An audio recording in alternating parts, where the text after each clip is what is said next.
Salut, moi c'est Sacha, j'ai 26 ans, et je suis juste un jeune perdu dans la vingtaine qui essaye de trouver des réponses.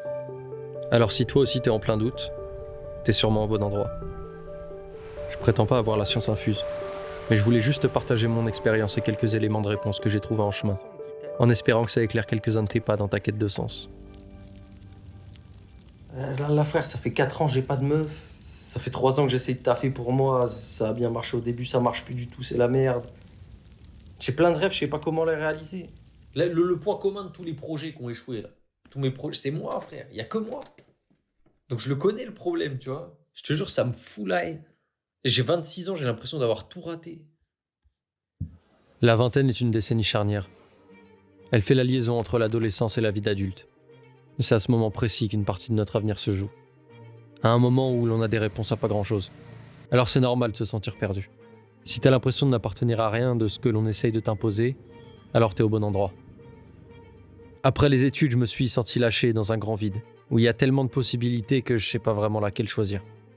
Du coup, je suis resté paralysé. Je devais me sentir libre, mais je me suis jamais senti aussi enfermé. Voir tous ses amis gravir des échelons, avoir des enfants, se marier, les voir réaliser ce schéma qu'on nous a imposé, mais qui au fond de moi, je le sais, n'est pas fait pour moi. J'ai toujours voulu fuir ce chemin classique, mais à force de le fuir, je me suis perdu. Coincé dans un système qu'on m'a imposé, j'ai essayé de m'en sortir par moi-même, et après plusieurs échecs, je suis tombé au plus bas. Il y avait trop de bruit autour de moi, trop de noir dans ma tête. Alors je me suis posé, et j'ai essayé de comprendre qui je suis, et ce que je veux vraiment. En quête de sens, en quête de pourquoi, je suis parti en Asie pour 3 mois. Comme si les réponses à mes questions se trouvaient à 9600 km de chez moi.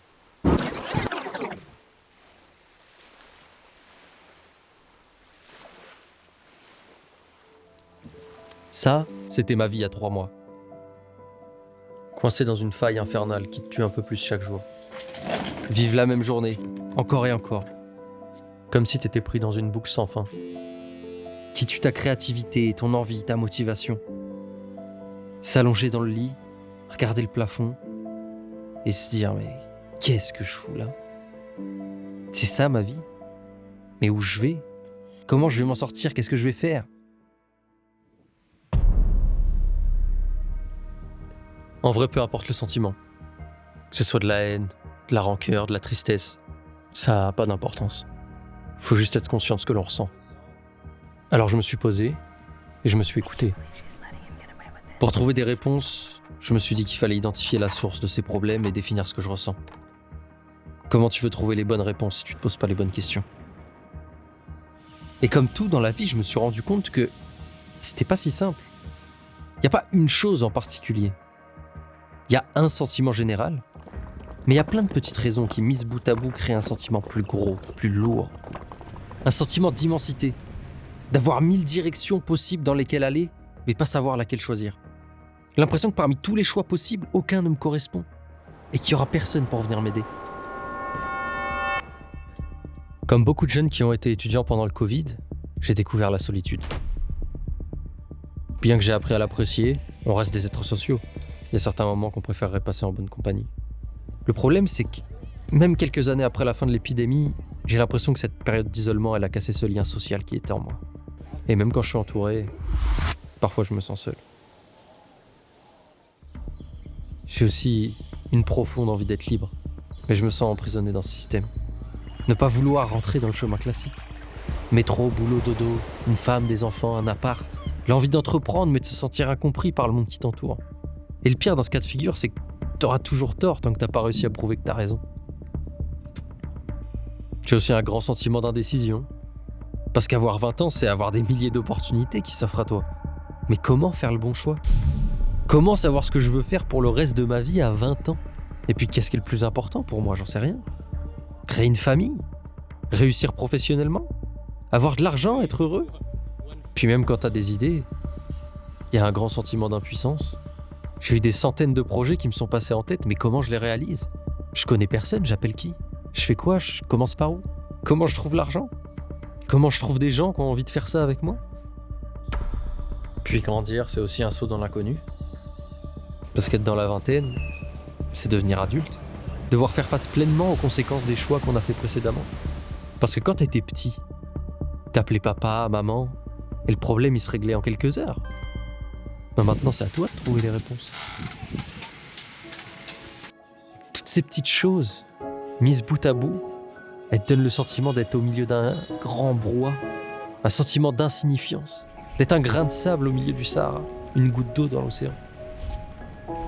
Bon ok c'est bien, j'ai mis des mots sur ce que je ressens, mais pourquoi ? Pourquoi je me sens comme ça ?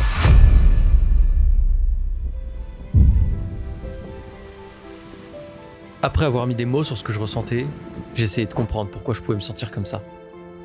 Et j'ai vite compris que j'étais l'architecte de mes propres problèmes. Et je crois que ce qui m'a fait le plus souffrir, c'est de me comparer aux autres. À l'heure où tout est tout beau, tout rose sur les réseaux sociaux, on peut très vite en venir à penser qu'on est médiocre.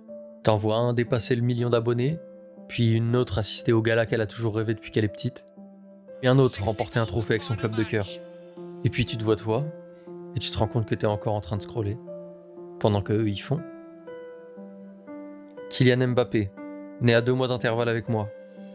Il est l'un des plus grands footballeurs français. Il a gagné une Coupe du Monde et fait rêver des millions de gens. MrBeast, on a le même âge et c'est le plus gros youtubeur du monde.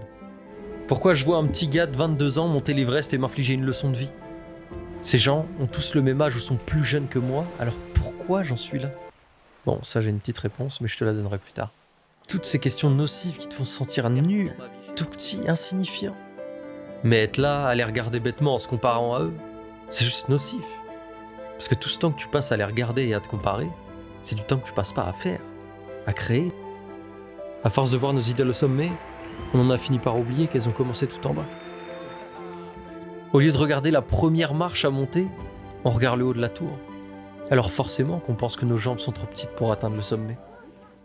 Alors au fur et à mesure, on baisse notre estime de nous, on est moins confiant, aussi bien dans ses projets que devant les autres. D'ailleurs, qu'est-ce qu'ils en pensent les autres ? C'est une question que je me suis tellement posée. Et c'est peut-être l'une des plus néfastes. On est trop souvent vulnérable à ce que les autres peuvent dire de nous. Une petite remarque ou un jugement. Et même si on veut le cacher, on se sent atteint. Combien de choix par jour on fait pour ne pas être jugé ? Du simple style vestimentaire à ne pas oser parler en public. De la musique qu'on écoute à une activité qu'on fait pour ne pas être rejeté. Mais comment tu veux te sentir libre quand tu te soucies de ce qui va être dit de toi ? Comment réaliser de belles choses quand on a peur d'être traité de fou ? Comment choisir sa voie si on n'ose pas par peur du regard des autres ? Puis si ça nous atteint, c'est peut-être aussi qu'on manque de confiance en nous, non ? C'est peut-être aussi là une des clés qui fait qu'on est perdu. Parce que quand on manque de confiance en soi, on a tendance à prendre tout trop à cœur. La moindre remarque peut nous emmener dans un tourbillon de pensées pendant des heures. Ça fait aussi qu'on a tendance à tout suranalyser, passer des heures à se faire des scénarios qui vont jamais se produire. Et toutes ces heures qu'on passe à trop réfléchir, c'est des heures qu'on passe pas à faire. Et comment tu veux te sentir accompli et gagner en confiance en toi en avançant sur aucun projet parce que tu passes ton temps à réfléchir ?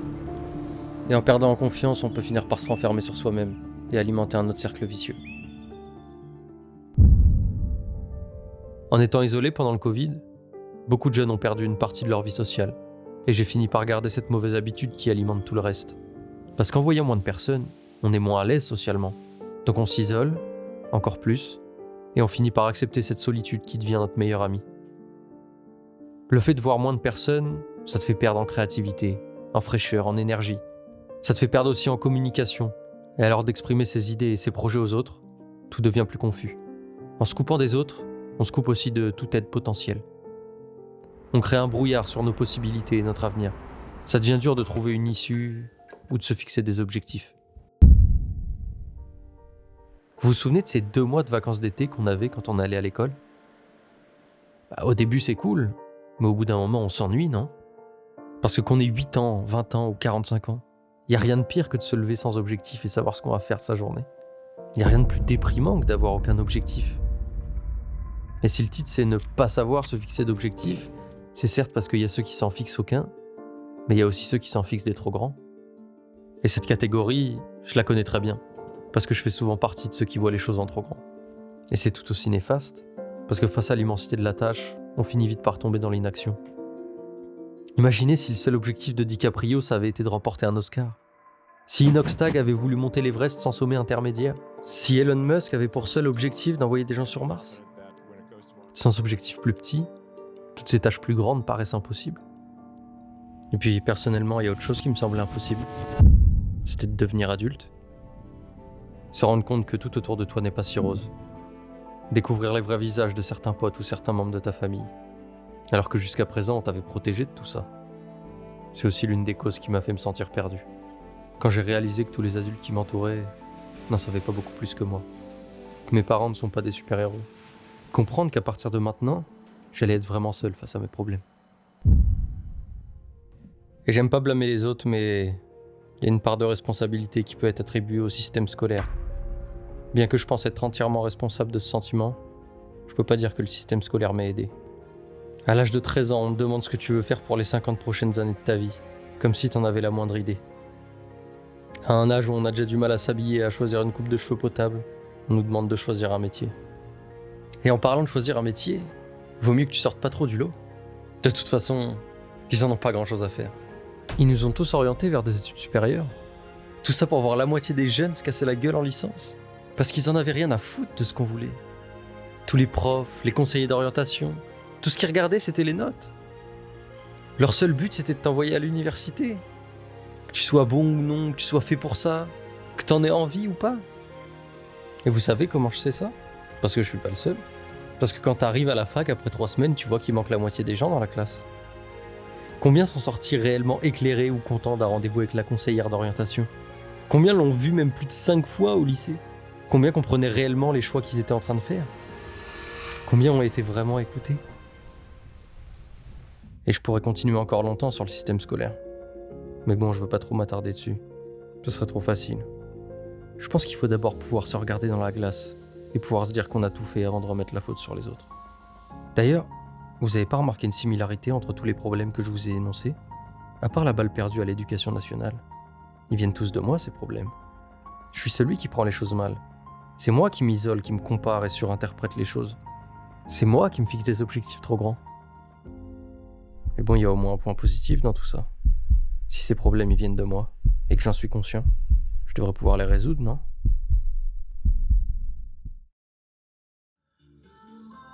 Du coup, je me suis dit, et si je partais à l'autre bout du monde pour trouver des réponses ? Comme si partir sur un autre continent allait m'aider à mieux voyager en moi. En allant à l'autre bout du monde, j'ai découvert de nouvelles personnes, de nouvelles cultures, des manières de faire et des problèmes totalement différents.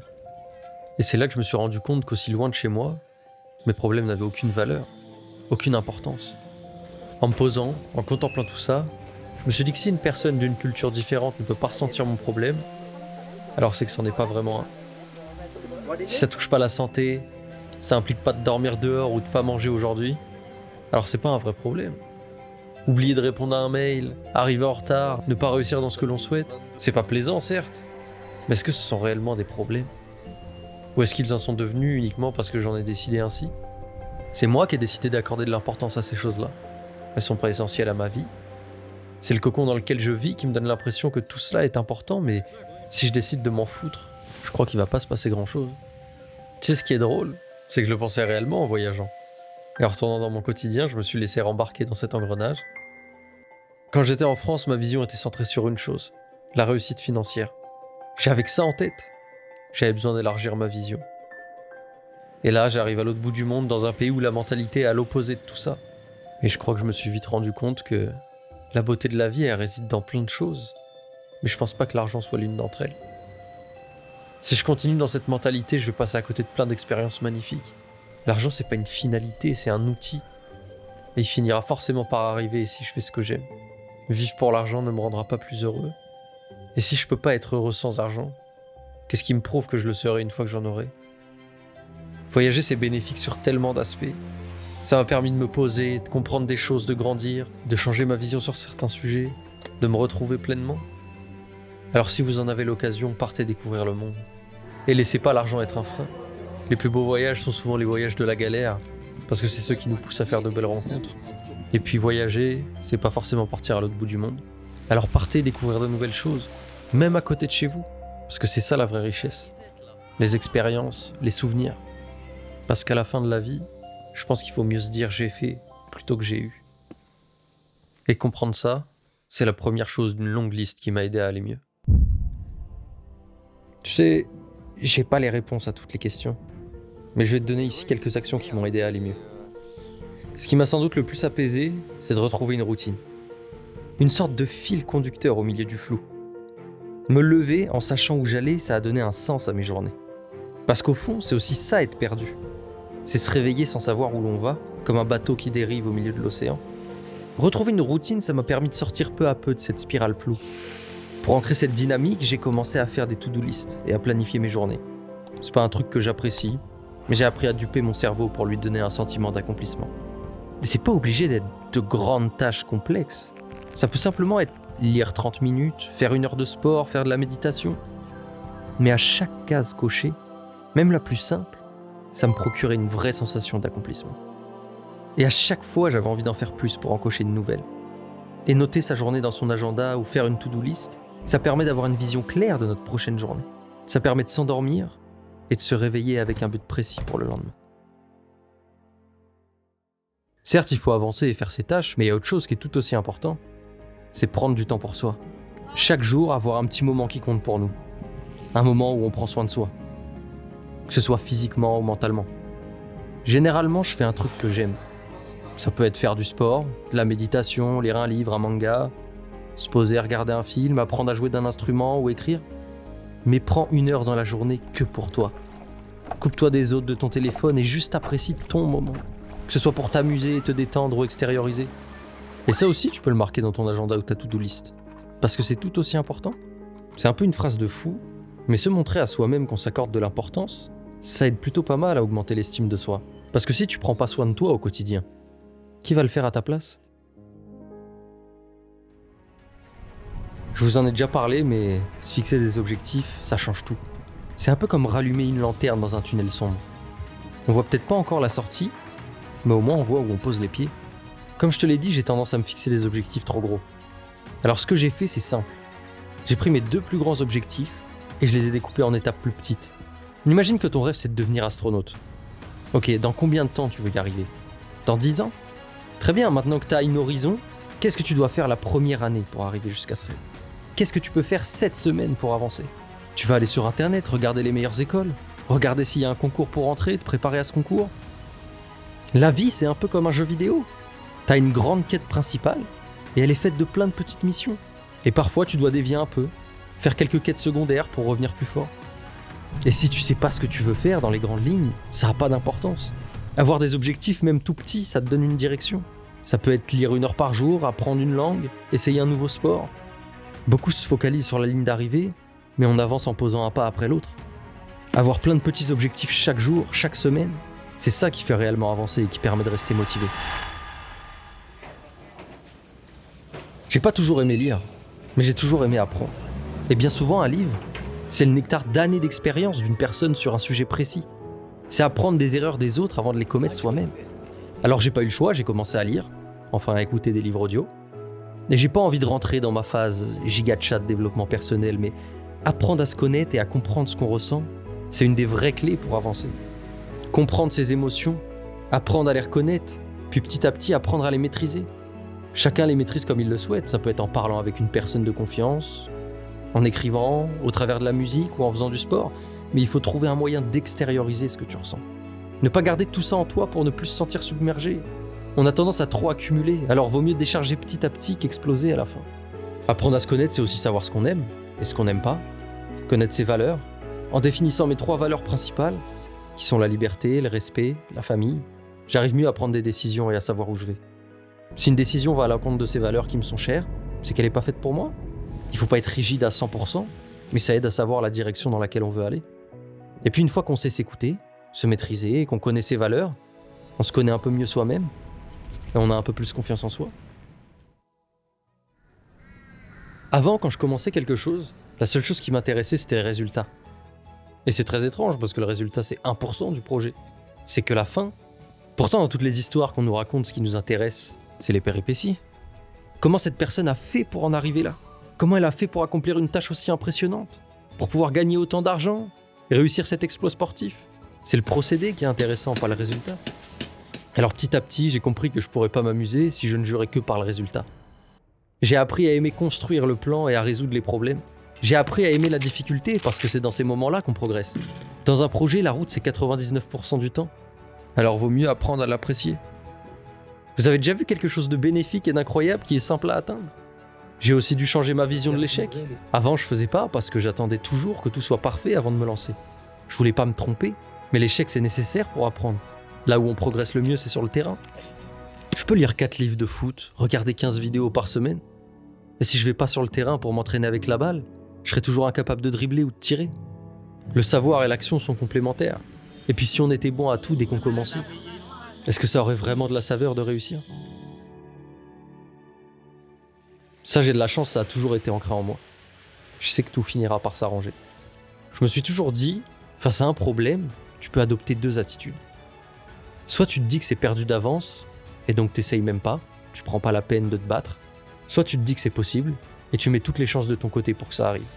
Aussi infimes soient les chances de réussir, j'ai toujours préféré la deuxième solution. Parce que quand t'es tout au fond du trou, la seule chose qui te reste, c'est l'espoir. S'accrocher à la moindre petite lueur qui pourrait te faire remonter la pente. Et je crois que c'est ça la force de ceux qui durent dans le temps. La force de toujours y croire, même quand c'est presque fini. Parce que si on n'essaye pas, on saura jamais. J'ai commencé à vraiment avancer le jour où j'ai compris que la majorité de mon mal-être, il venait d'un truc simple. Je vivais jamais dans l'instant présent. C'est quoi les 2 sentiments qui me nuisent le plus ? La nostalgie et le stress. L'un où on regarde dans le passé, l'autre dans le futur. Un où on se fait du mal sur des choses qu'on ne pourra plus jamais revivre, et un autre où on prévoit des scénarios qui vont jamais se produire. Vivre dans l'instant présent, c'est pas simple. D'ailleurs, j'y parviens pas la plupart du temps. Mais juste d'être conscient de ça, ça nous aide à avancer. Assimiler que tout ce qui est dans le passé, ça n'existe plus et qu'on ne pourra plus rien y faire. Que tu pourras jamais anticiper tout ce qui va arriver dans ta vie et que la seule chose sur laquelle tu peux agir, c'est maintenant. Et que pleurer sur hier ou stresser pour demain, ça t'aidera pas à avancer. Ça veut pas dire que tu dois pas analyser et apprendre du passé ou anticiper certains événements. Simplement de ne pas y passer des heures et de se focaliser sur quoi on peut vraiment agir. Parfois la vie elle te donne certaines cartes, elle t'en reprend d'autres, et il faut faire avec le jeu que t'as. Quand quelque chose s'en va, ça laisse la place pour une autre. Et il n'y a rien d'autre à faire que d'être prêt à l'accueillir.